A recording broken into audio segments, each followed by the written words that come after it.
My mother-in-law turned into a golden lizard and killed my babies. At every birth, she appeared from nowhere, crawled into the baby's room, then disappeared. And as soon as she disappeared, my child died. The same nightmare repeated 3 times. In the quiet streets of Enugu, where the red-roofed houses sleep in the heat of the evening, lived a couple that misfortune seemed to pursue relentlessly. Ezekiel and Adan had married out of love with the promise of a simple but happy life. They loved each other sincerely, prayed together, worked hard. However, their house had never seen the laughter of a child for more than a month. The first baby, a girl named Shisom, died in her sleep a week after her birth. The second, a boy, had stopped breathing in Adan's arms without crying, without reason. The third, again, only a few days later, had left like the others. Each time, the doctors talked about a respiratory crisis, rare diseases. But Adan knew deep down that this was not the case. There was something darker, older, something that no stethoscope could hear. Because at every birth, the same phenomenon was happening. Always when she brought the newborn home, a little golden lizard appeared out of nowhere, sometimes on the wall near the cradle, sometimes behind the door. It remained still for a moment, fixing the baby with its shiny eyes, then disappeared. And a few hours later, the child stopped breathing. The first time, he had not paid attention. The second, Adan had felt his heart tighten but had not said anything. The third time, she had understood. This lizard was not an ordinary animal. Since then, fear had settled in their home, a fear that Ezekiel refused to name. For him, it was all a coincidence, but for Adan, it was a sign that someone, somewhere, did not want their lineage to live. And when she closed her eyes at night, an image kept coming back in her dreams, that of an old woman sitting under a tree, singing a lullaby she did not know, with a smile so sad that it froze her blood. For weeks, Adan was sleeping badly. Every night, the same dream came back, identical, precise, disturbing. She saw herself in a clearing, enveloped in mist, at the foot of a large twisted tree, whose roots came out gnarled of the ground like snakes. Under this tree, an old woman was singing softly, throwing an empty calabash on her knees. Her voice was hoarse, but full of a strange tenderness. And at the end of the lullaby, the woman raised her head, fixed Adan, and murmured, "What belongs to me cannot live elsewhere." Adan was always waking up in a daze, her heart beating, the sheets soaked with sweat. But one night, as she was getting out of this nightmare, she understood. This voice, she knew it. It was that of Mama Chinyere, Ezekiel's mother. However, she had never had a bad memory of her. Since their marriage, Mama Chinyere had stayed in the village, too old to travel. She often called, prayed for them, spoke gently. But in this dream, her gaze was different, dark, fixed, almost begging. In the early morning, Adan spoke to her husband. Sitting on the edge of the bed, her trembling fingers squeezed the sheet. "Ezekiel, I had this dream again. The same woman under the tree, the same song, and I think it's your mother." Ezekiel looked up at his diary, surprised. "My mother? Come on, Adan, do you realize what you are seeing?" "I don't know why, but every time I hear it, something in me collapses, as if she was telling me to give her what doesn't belong to me." He started laughing, but his laughter sounded wrong. "My mother is a good woman. She would never hurt a fly." Adan didn't answer. She only felt a shiver run along her spine. She knew he wasn't going to believe her, but deep down she felt that evil was coming from afar, long before their marriage. Later in the day, going to the market, she stopped in front of the shop of an old neighbor in the neighborhood, Mama Ifoma, famous for her herbs and remedies. The old woman looked at her for a long time, then said in a low voice, "I see shadows on your forehead, my daughter. When an animal always comes back to the same house after a birth, it is not an ordinary animal." Adan felt his blood freeze. "Do you think it's a spirit?" "Not a spirit, but a bond," said Mama Ifoma. "A bond between the flesh and the world that we don't see. Someone has been watching you from another body." That night, Adan went home with her head full of prayers and fear. She didn't want to believe it, but something in her knew that this time, if she didn't do anything, the story would repeat itself. When Adan discovered that she was pregnant again, she cried for a long time. No joy, not quite fear either, rather a painful mixture of the two. She had promised herself not to hope anymore, but this time something seemed different. The pregnancy was calm, no discomfort, no fever. Even Ezekiel, usually tense and nervous, sometimes found a smile. Every evening they prayed together, hands tied on Adan's round belly. Ezekiel had called his mother to tell her the news. The old woman at the end of the line had burst into laughter and blessed the young woman with a trembling voice. "May God keep this child for you, my daughter." This time, joy remained. But in the voice of Mama Chinere, there was a strange vibration, an emotion that Adan had never heard before, a kind of sadness mixed with a silent expectation. The same evening, Adan had a new dream. Under the same twisted tree, the old woman was now holding a newborn in her arms. The baby was crying, and the woman was caressing him. "I don't take it to punish you. I take it because it's mine." When she woke up, Adan shouted so loudly that Ezekiel jumped out of bed. But she didn't talk about the dream. Not this time. She had understood that he would no longer believe her. The following weeks were strangely peaceful. The day before the birth, Adan was still dreaming. But this time, the big tree was no longer there. Instead, an empty field bathed in light. She saw a child's silhouette smiling at her before disappearing into the wind. The next day at the hospital, she gave birth to a beautiful boy, robust and alive. Ezekiel was crying with joy. The nurses congratulated the couple. "Look how strong he is. God has finally blessed you." Adan, exhausted but radiant, felt a new hope invade him. Everything had gone well. No complications, no shadows on the ceiling. Maybe, she thought, the nightmare was finally over. In the evening, they returned home. Ezekiel had decorated the baby's room with little blue curtains and a light blue cradle. They sat down together in the living room, the light dimmed, the baby sleeping peacefully on his mother's chest. The silence of the night seemed soft, almost sacred. But suddenly, a slight noise resonated near the window, a dry rubbing against the wall, like a tiny scratch. Adan raised his head, his heart stopped. There, just above the cradle, a golden lizard slid slowly on the wall. His skin shone with a warm glow under the light of the lamp. He stopped, raised his head, and seemed to look directly at the baby. Adan shouted, "Ezekiel, he's there! He's still there!" Ezekiel bounced, grabbed a broom, and threw a quick blow. The lizard fell, ran, tried to sneak under the door. Ezekiel chased him, blocked him with his foot, and with a quick gesture, almost crushed him. But the animal, fast as a flame, slid behind a flower pot. When he finally found him, he stuck him with a plastic lid. Adan trembled. "Don't kill him. Not yet. Look." On the ground, where the lizard had been stuck, a small golden scale shone gently. Adan picked it up from the tip of his fingers, as if it were a fragment of a curse. That night, neither she nor Ezekiel slept. And in the distance, in the village of Obudu, Mama Chinere woke up in a hurry, screaming in pain and shouting her son's name. The next morning, the sun was barely piercing through the curtains. The house was silent, but the air seemed heavy, as if it were carrying a secret. Adan gently carried the baby in her arms, her worried look fixed on the bottle where Ezekiel had locked the lizard the day before. The animal was still there, alive, constantly turning in the transparent plastic, its skin sparkling with a strange glow. Sometimes it stopped, raised its head, and seemed to look directly at Adan. Every time it crossed that look, a glacial shiver crossed it. Ezekiel no longer knew what to think. He wanted to believe it was a simple animal, but the timing, the fear in his wife's eyes, all this formed a shadow that he could no longer push back. And then there was this call, received just before dawn. His phone had vibrated, and it was his little sister from the village. Her voice trembled. "Brother Ezekiel, come quickly. Mom has fallen. She no longer moves half of her body. She speaks strangely."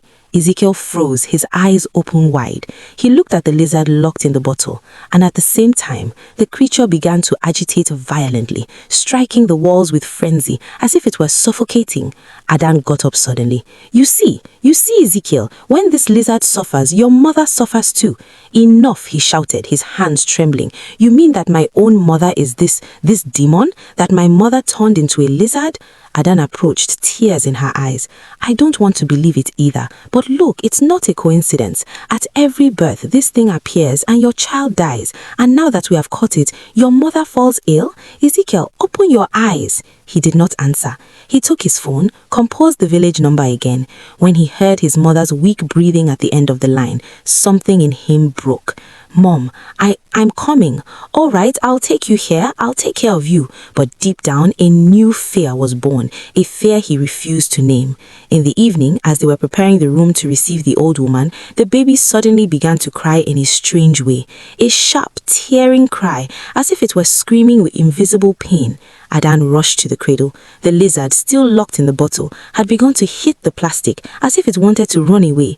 Ezekiel, crazy, grabbed the bottle. "I can't stand it anymore. I'm going to free him. Maybe..." But before he could finish, Adan put his hand on his. His voice was calm, almost cold. "No, if you free him, our child will die again. You have to finish him, Ezekiel." He fixed her for a long time. In his eyes, he saw the pain of the 3 funerals they had already lived. Without a word, he raised his head. They went out into the yard. The baby was sleeping in Adan's arms. Ezekiel had put the bottle on an old wooden stool. The lizard was still spinning, frantically. Its skin vibrated under the light of the storm lamp. "What do we do now?" he asked. "What your heart tells you," Adan replied gently. Ezekiel closed his eyes. Then, in a slow gesture, he took a match, lit it, and dropped it in the old bucket of gas he had prepared. The flame rose suddenly, lighting their faces in the night. The lizard writhed in the bottle, making such a human cry that Adan stepped back. It was a woman's cry, a cry that resembled that of a mother who is torn from her child. When the bottle burst into flames, an acrid smell filled the air. Then nothing. Silence. A few minutes later, Ezekiel's phone rang again. His sister's voice trembling, barely audible. Brother, Mom just died. She shouted your name, and then she killed herself." The phone slipped from his hands. He fell to his knees, his eyes empty. While Adan was watching him, the baby squeezed against his chest.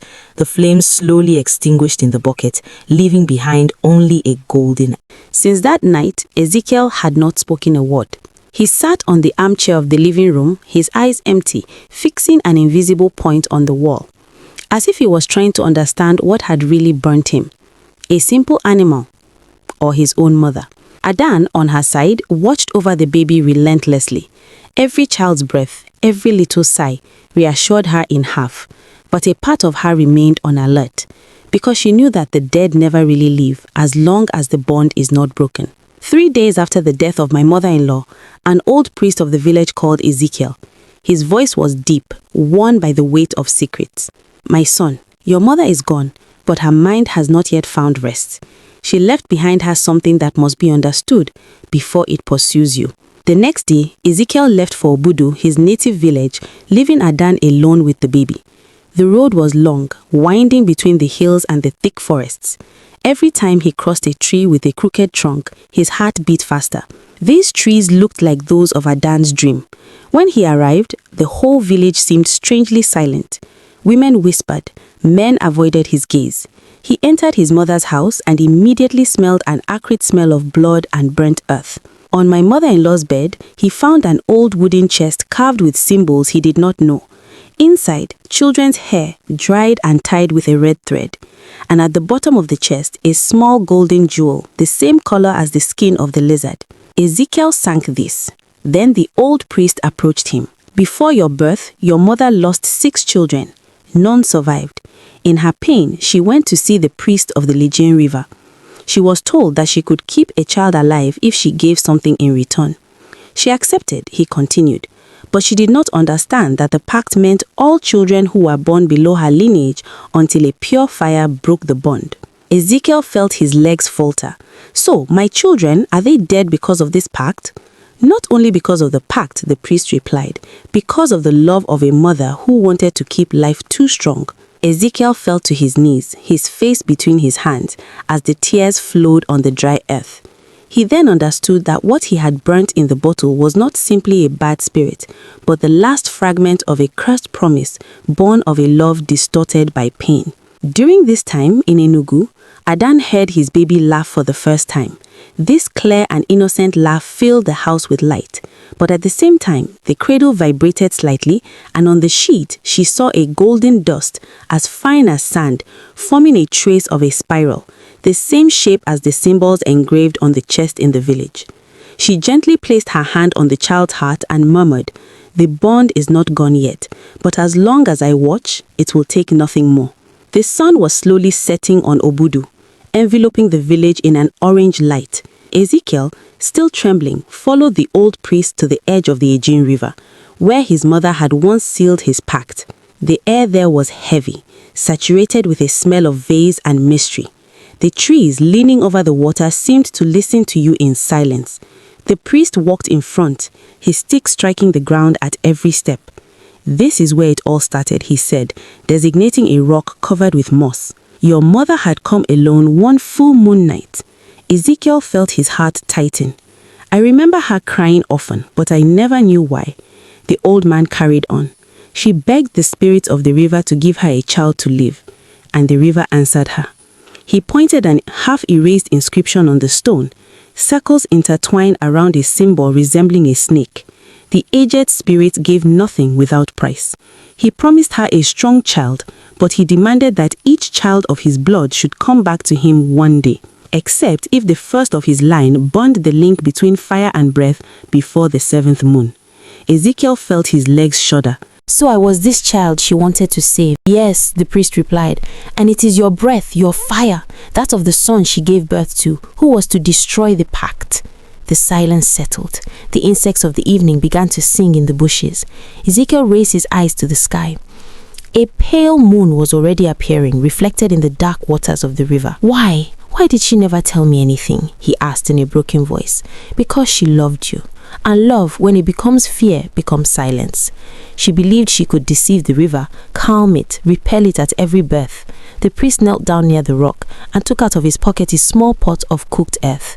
"Here is what she gave me before she died. She told me, 'Give him this when he is ready to forgive.'" Ezekiel took the pot in his hands. It was hot, almost alive. When he opened it, a breath of air escaped, sweet and salty like the wind from the bank. And in a murmur, a familiar voice slipped into his ear. "My son, I only wanted to keep you. But what is kept too strong ends up dying." Ezekiel's tears flowed freely. He understood then that his mother did not want to kill them. She wanted to keep them, believing that by possessing their souls, she would protect them. But the river, greedy and old, took what was offered to him without return. The priest put his hand on his shoulder. "The bond is broken, but remember, blood always keeps the memory of the oath. Protect your child and keep the fire near him until his 7th moon." When Ezekiel left the village, he took with him the pot of earth and the weight of an ancient truth. The return journey was long, heavy, almost unreal. Ezekiel drove through the dark roads of Enugu, the headlights of his car digging light holes in the mist. The pile of burnt earth rested on the passenger seat, enveloped in a white fabric. At times, he felt like it was vibrating slightly, as if something was still breathing. When he finally got home, he found the house plunged into a semi-darkness. The living room lamp was burning faintly, casting shadows on the walls. Adan was sleeping on the couch, the baby resting against his chest, their peaceful faces despite the fatigue. Ezekiel stayed for a long time to look at them. A weight fell on his chest, but as he approached to kiss them, a cold breath passed through the room, making the flame of the lamp fade. A light noise, almost imperceptible, rose from the corridor. A dry, slippery friction, like that of a reptilian skin against the wall. Ezekiel froze. His blood froze. Slowly, he turned his head. And there, a few meters from him, in the darkness of the corridor, the golden lizard had returned. Bigger this time, brighter. His skin mirrored an almost human glow. His eyes shone with a monstrous tenderness, and when he opened his mouth, Ezekiel heard his mother's voice. "My son, why did you burn me?" He pulled back his tight throat. "You are not her. You are no longer my mother." The lizard approached slowly, climbing to the cradle. Adan, awakened by the noise, rose abruptly. "No, not yet," she shouted. She grabbed the bottle of blessed oil placed on the table and threw it on the creature, but the oil slipped on his golden skin without reaching it. The animal twisted, groaned in a hoarse voice. "I want to wear it. Just a moment. Feel it against me." Ezekiel, with a beating heart, grabbed the pile of burnt earth he had brought back from the village. He remembered the priest's words, the fire and the breath. He removed the cloth, opened the pile, a hot burning breath, a wind full of the smell of earth and salt. The lizard backed away, whistling furiously. "Do you think you can break what blood has bound?" he shouted. Ezekiel, eyes full of tears, raised the pile above his head. "Mom, if it's really you, let him go, let him live for me." A scream tore at the air, so powerful that it made the windows vibrate. The light of the lamp exploded in a white flash. The wind rose in the room, overthrowing the furniture, casting the golden dust in all directions. Adan fell to her knees, squeezing the baby against her, while the silhouette of the lizard twisted in the light, slowly dissolving.